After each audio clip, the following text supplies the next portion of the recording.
Hello everyone and welcome back to Badminton Weekly with me, Jasmine Lim.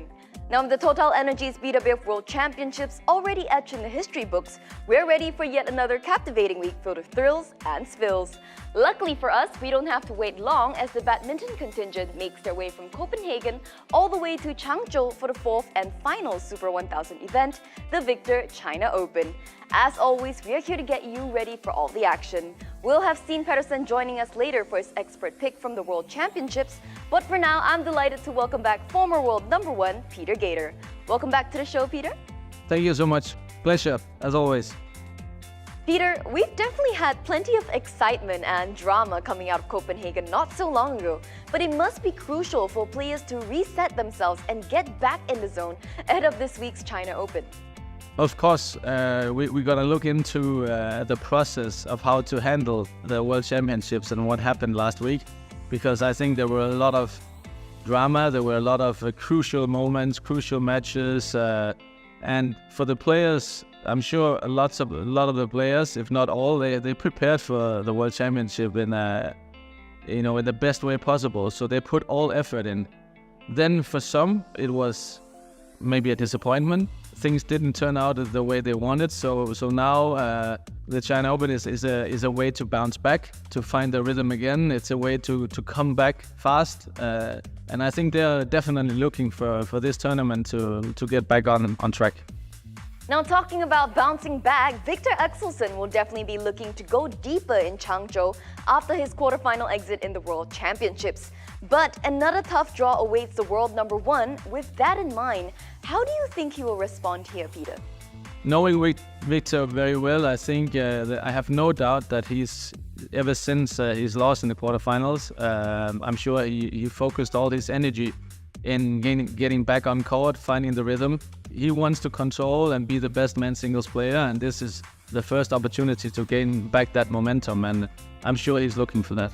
As you said, the draw is of course looking. There's really some big matches in the first round of the men's singles, and it's just a tough draw. And even for the top guys, they are facing really tough opponents. Victor as well, but I think for Victor, it's a matter of if he's at the right state of mind, then he can beat everyone, and he knows that.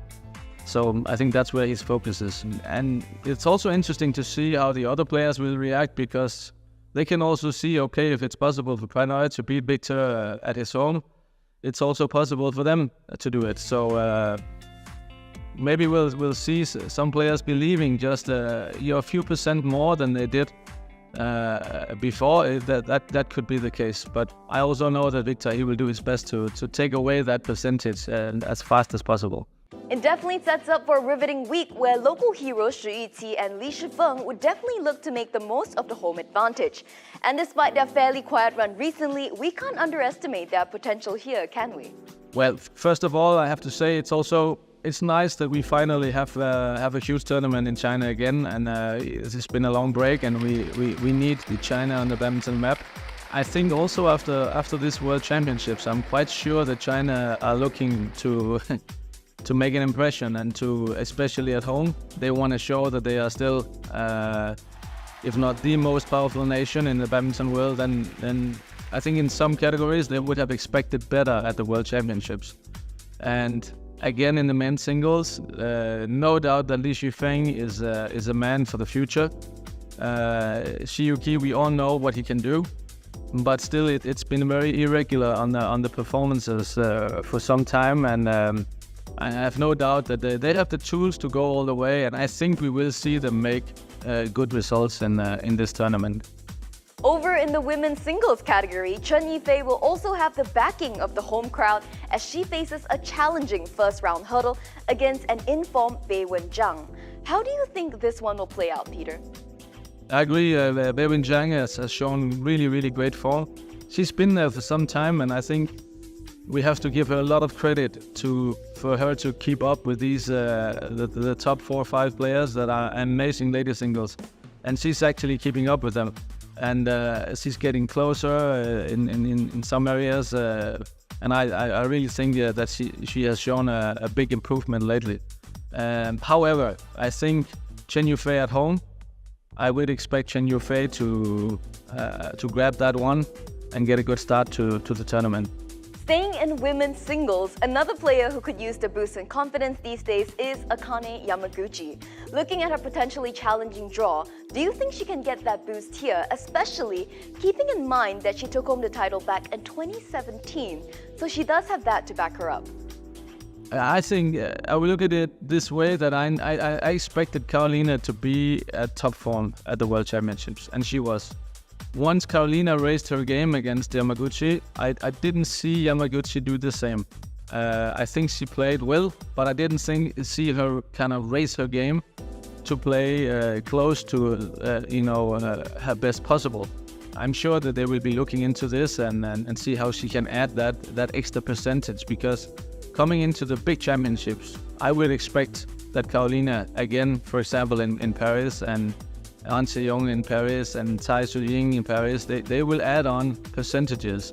And if she wanna beat them in the big ones, she need to find the extra percentages that she didn't find here in Copenhagen. Now moving on to the men's doubles discipline, the Indonesian pairs have not been on the best of runs lately. And with news that they've reshuffled the doubles coaching department recently, along with tough opening round fixtures, it could be yet another bumpy road for the Indonesian fans here. I don't want to point to any specific thing or anything going wrong, but I think they have delivered so many times. If you look at these four pairs that are having really tough first matches in China Opens, I still believe that all of them have a chance to win. And it's a matter of day form, it's a matter of maybe also belief, pressure, how to find that momentum. And so many times these players, and especially also the coaches, they found the key to this. They found a really, really good balance. And I'm sure they're gonna be looking for that again. But still, men's doubles is also a lot about this initiative, this momentum. I'm sure Alfian and Arianto will be very well prepared for this. And for me, they will still be the favorites against Kim and Anders, even though I expect quite a huge fight in this first round match. And that concludes our preview of the Victor China Open. Thank you so much once again, Peter, for joining us today. My pleasure. Now, with this being the last Super 1000 event of the season, it's poised to become a memorable one for the books. Perhaps as memorable as Korea's outing in the TotalEnergies BWF World Championships. Seo Seung-jae, of course, grabbed headlines when he achieved the doubles double. To break down how exactly he and his partners accomplished it, we have BWF commentator and former Danish head coach Steen Pedersen here to analyze the historic performances. Over to you, Steen.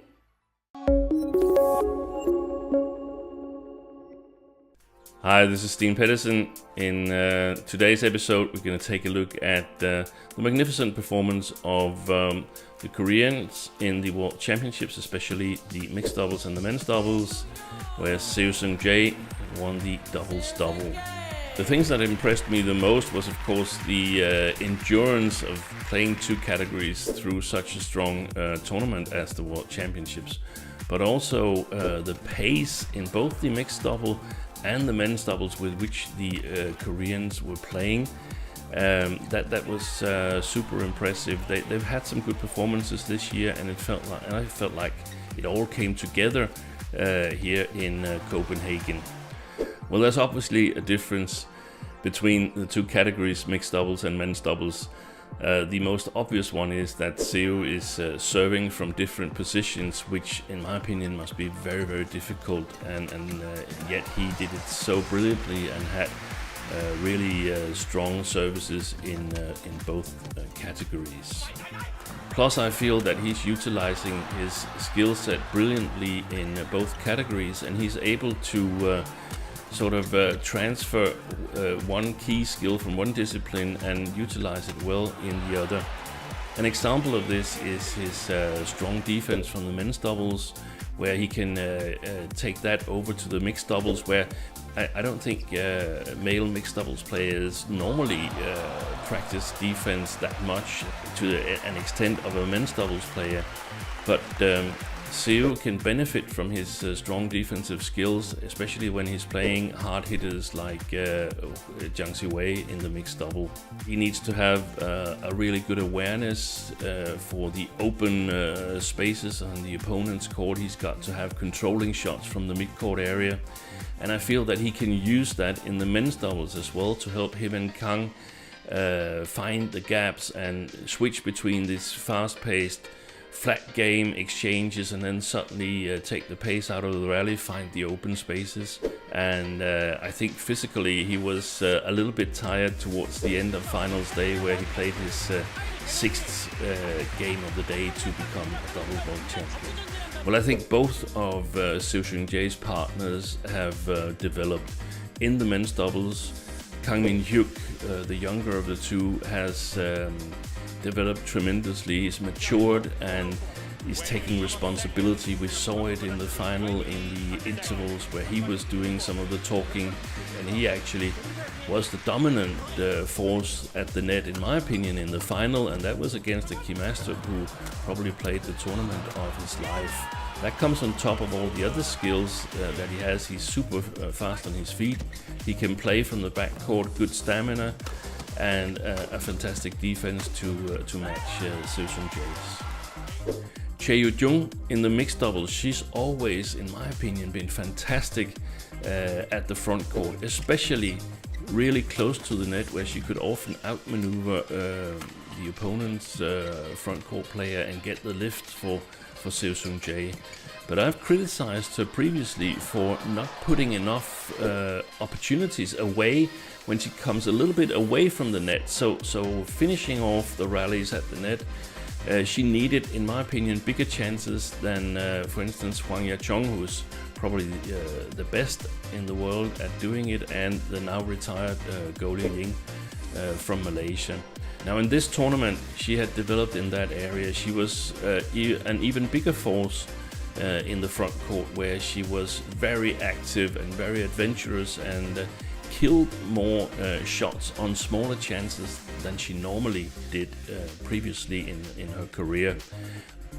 The interesting thing is whether Seo and his partners can maintain the same form that they've displayed in Copenhagen. Can they maintain it this week in Changzhou? And the short answer, in my opinion, is yes. In terms of everything technical, tactical, physical, I think there's a good chance. The only question mark in my mind is the mental part.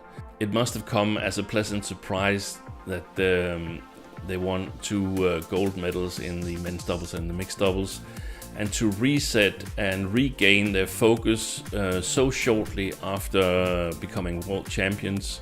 That is a challenge to so soon after pack your bags and go on the road again and play another tournament. That's going to be a huge mental effort if they are to succeed in Changzhou. And now everybody also wants to do a little bit better against them and beat the world champions if they can. So all in all, in terms of looking forward to Paris Olympics next year, I feel that the Koreans must gain a lot of confidence from this and feel like they are at a really good place at the moment. It seems like they're strong in 4 disciplines. Men's singles is not their best yet, but it's going to be interesting to see if some youngsters get inspired by the successes here. And sometimes that's what you need. You need a little bit of inspiration. See some of your peers be successful, and then you start believing in yourself as well. Thank you, Steen, and once again, a big thank you to Peter Gade. We've reached the end of the show, but before we go, remember to mark your calendars for the Victor China Open, running from September 5th to the 10th. If you're on the go, stay up to date with the latest news, match updates, and statistics on our BWF app, Badminton for You. Who are your favorites this week? Let us know your thoughts on our Facebook and YouTube pages. Until next week, take care and goodbye, everyone.